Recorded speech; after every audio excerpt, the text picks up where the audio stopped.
So I made this video to help you to learn from my mistakes. I'm going to be going through all of my beginner mountaineering kit, talking about what gear works for what kind of climbing, and talk pros and cons, and hopefully you'll learn some lessons from my mistakes over the years. Let's get into it. Welcome back to the channel. My name is Chase. This channel is all about preparing your mind, your body and gear so you can go further into the mountains, so you can challenge yourself and grow from that experience. And in this video, what I'm going through is my beginner mountaineering kit. I want to preface this by saying it really helps to understand and really know what kind of climbs you want to be doing, what kind of mountaineer you want to be. I mean, there's a big difference, especially with the gear, between doing light alpinism and doing, your typical kind of trekking peaks in Nepal. And a lot of the times you're going to need winter boots, summer boots and technical boots, and the same goes for all the rest of the gear. So we're talking like the big five, so boots, crampons, ice axe, harness and helmet, and a couple of other little things mixed in there as well. Okay, first thing on my list is my boots, the Scarpa Phantom Techs.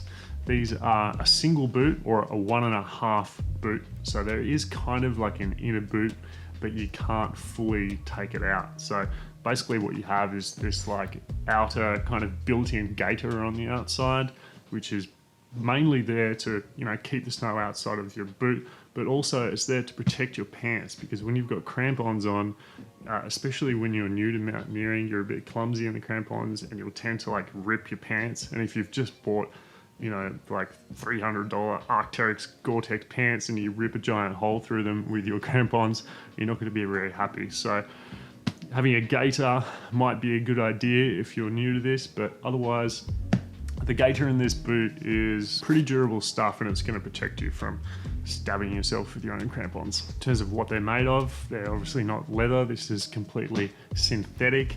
You have a very rigid plate through the middle of the boot here, which is made out of carbon fiber. You would think that carbon fiber would be light, but these boots are actually relatively heavy. I think one boot is a little over a kilo. Yeah, 2.27 kilos for both boots. So they are super, super heavy. In terms of what actually makes the boot warm, the lining, if you will, is made out of Primaloft. So very good thermal properties in Primaloft, pretty much known all around the world for their insulation properties. Also inside of the boot, I picked up, before I went to Mont Blanc, I got these gel inserts that I put inside the boot just to make things a little bit more comfy, because when you're standing around in boots all day, you want to be as comfortable as possible, and for an extra $10 or so, they are totally worth it.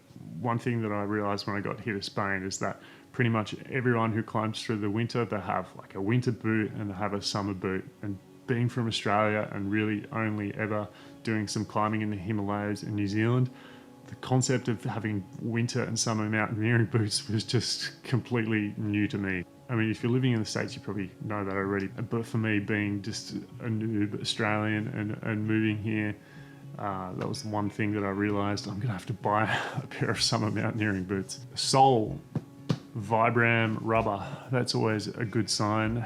Vibram is obviously excellent on rock, and I have spent probably more time on rock than on ice, sadly, in these boots, but they are exceptionally good on rock, just crazy rigid. So what kind of trip would I recommend these boots for? Well, basically anything that is winter mountaineering, definitely if you're doing any ice climbing, like if you're just ice cragging, Nepal trekking peaks that are around sort of 6,000 meters or below, so Island Peak, Lobuche East. If you get cold feet easily, these might be a little thin for you. I'd probably recommend, in that case, going to a double boot like the Spantic. So winter mountaineering, ice climbing, and potentially usable in sort of colder spring conditions, but again, heavy boots. So if you're gonna do summer mountaineering, then go for something a little lighter.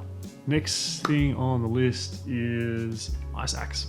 This is the Grouvel Mont Blanc. This is the classic first ice axe for just about everybody. It's a glacier kind of walking axe, hot forged steel, made in Italy, Gravel are well known for making some of the best steel in the world. So a couple of things to point out. Firstly, you want to keep the tips protected. So this is actually a black diamond one, but these little tips will help protect the rest of your gear when you pack everything down. So good to have a couple of those. This axe actually comes with one built in there, so that is protecting the end tip.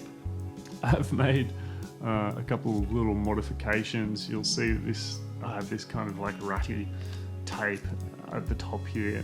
Basically, the reason why I've done that is because when you're holding steel in your hand gets incredibly cold when it's just, gloves on steel, even with really good gloves. So what I've done is actually wrap like some Prusik around the edge here. What that does is put a little bit of a barrier between my hand and the glove and the steel.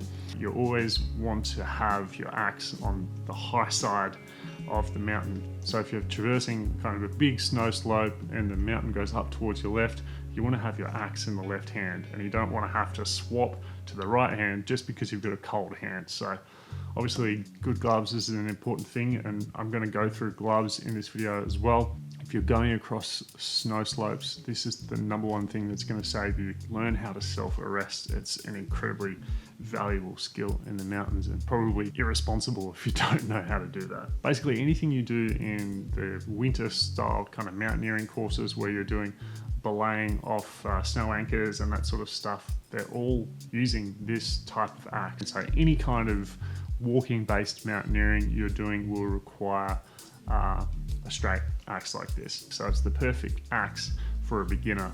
I will quickly talk about my technical axes. These are more obviously mixed ice climbing, dry tooling. I love these. They've got a nice bend to them.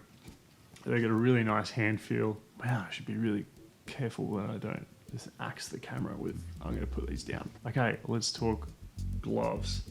Now I'm going to show you two different sets of gloves, well actually four.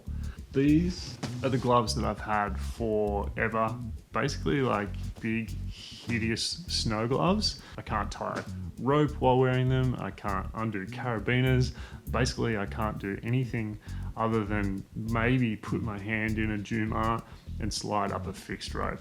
And that's kind of what I bought them for really cold winter conditions, but they are just super, super cumbersome. I don't really get a lot of use out of these gloves. So I think gloves is a super important purchase.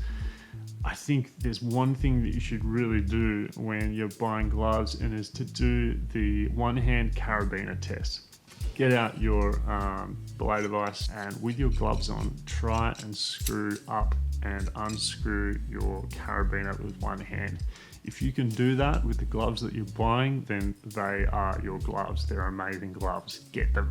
If they're comfortable, if they suit your hand, if you're dexterous, if you're able to use them, then buy those gloves, because they're really, really rare. I've been searching for a good pair of gloves for years, and this is my solution. This is the only thing that I've found that works so far. What I use now is literally a Bunnings Home Depot gardening glove.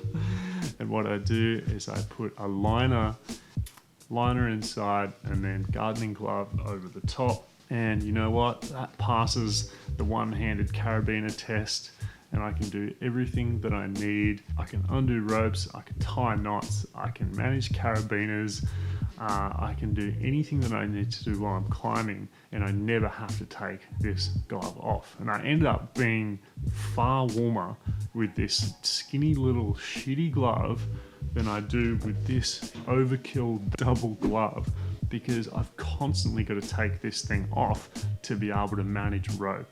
So I would really recommend either testing out a bunch of gloves, using the little test that I showed you, try and find a good pair of gloves, or you could do the Home Depot option. I mean, I always have these in my backpack just in case if it gets crazy cold. You know, if I'm waiting at a belay station or something, I'll be like swinging my arms around, but also putting those gloves back on just to get them warm again. But for the most part, this does just about everything that I need, and it costs like $10. Okay, let's talk crampons. So when I bought these, I think in 2015, I don't know what I was thinking, but I went for the Gravel G14 crampons. So they're called G14s because they have 14 points, including these tiny little ones here. The front two are adjustable, so you can go back to a mono if you like. Sometimes when you've got the double points and you're trying to like get some grip on rock when you're climbing in shitty conditions and there's not enough ice, it's much more useful to have a mono because you find just a little edge that you can put one point onto. Having two often impedes that grip that you're getting on the rock. The other one kind of just gets in the way. So going with a mono can be really useful. Sometimes I'll have a mono on one and the two on the other. It just depends what kind of terrain I'm on. So I wanted that option to be able to change those over. What I sacrificed then though is weight. These things are crazy heavy. So 1.26 kilograms. There's definitely a lot lighter crampons on the market. Honestly, these aren't really beginner crampons. They are way overkill for most people. Heavy feet is really a big deal. There was a study that the Mountain Tactical Institute did a few years ago where they found, I mean, it's a small study, but they found that for every pound you had on your feet, that's the equivalent of 4 pounds on your back. So for every pound you have on your feet, you're basically expending like 4 times the amount of energy. I think if you want to minimize the amount of effort you're putting in and increase your speed, then the first thing you should look at is getting light boots and light crampons. And these are great crampons, don't get me wrong. They're basically indestructible. I'm gonna keep them forever. But the one thing that I did have to add is that extra extender bar. The La Sportiva Spantic boots that I used these with were so huge that I had to buy an extension bar. But it's great that you've got options like that to be able to customize these as you use them with different style boots. At the bottom, what are called anti-balling plates. So these little sections that are supposed to prevent snow and ice from collecting underneath your crampons. Do they work? Not all the time, to be perfectly honest. So I guess that's just part of the deal. I guess the good thing about these crampons is they can be used for pretty much any kind of terrain. They are really an all-rounder. You can use them for classic kind of mountaineering, but also for mixed and technical climbing as well. They're semi-rigid, so they've got some movement in them, but not too much. But I think the thing that I like most about them is that they're just totally bomb-proof and will surely last a long time. The helmet that I use on Mont Blanc, this is a camp helmet, a new one. I had to get a new helmet because people were commenting so much on how busted up my old Black Diamond helmet was. I've still got it. All that damage came not from falling rocks and stuff. It was from me just like headbutting like things as I was rock climbing. Yeah, nice to have a new helmet. One thing I did do is I just got my DJI Osmo and put my new action cam on my helmet, and so that's ready for some adventures.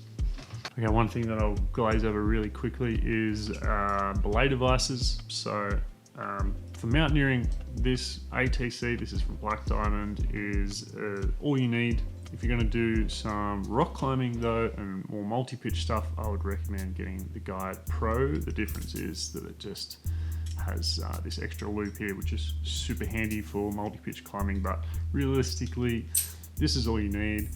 And a couple of HMS carabiners. These things are bomb-proof, super dependable, have a great feel in the hand. I absolutely love them. They are my favorite carabiner. A little bit on the heavy side, I guess, but something about these carabiners, I always just trust a little bit more. They're my favorites. Okay, next on the list is a harness. This is from Wild Country. This thing again is absolutely overkill. I bought this as a trad climbing harness because it's got tons of gear loops. It's got gear loops all over the place. It is definitely not the best simple, classic mountaineering harness. I would go for something much lighter, much more simple if I was you and you were just doing some general mountaineering. Obviously this does the job though, and it allows me to do all kinds of mountain sports, but it really does none of them well. Well, it is a great trad climbing harness, but it's just so complex. When you're sitting in the snow, in the dark, trying to put this harness on, just because of the way it's built in this kind of like 4-section construction with all the webbing all over the place. The gear that I've bought over the last kind of 10 years has very much been always focused on, can it do all of the jobs? And that's the one thing that I really probably regret about a lot of the gear that I've bought, is that it hasn't been kind of specialized in one area. So my best advice when you are looking at making your first purchases for beginner mountaineering gear is know what kind of mountains you want to climb and buy the gear for that. Because the gear that I've bought, it's capable of doing everything, but it doesn't do any one particular style very well. So if you're going to do classic mountaineering, if you're going to be climbing 14ers, then buy gear for that. I hope that this has helped you with your buying decisions. If you got some value out of this, hit the like button. I would really appreciate it. And if you think I missed anything, or if you'd like to see more videos, hit the comments section and let me know what you think. I'll see you on the summit.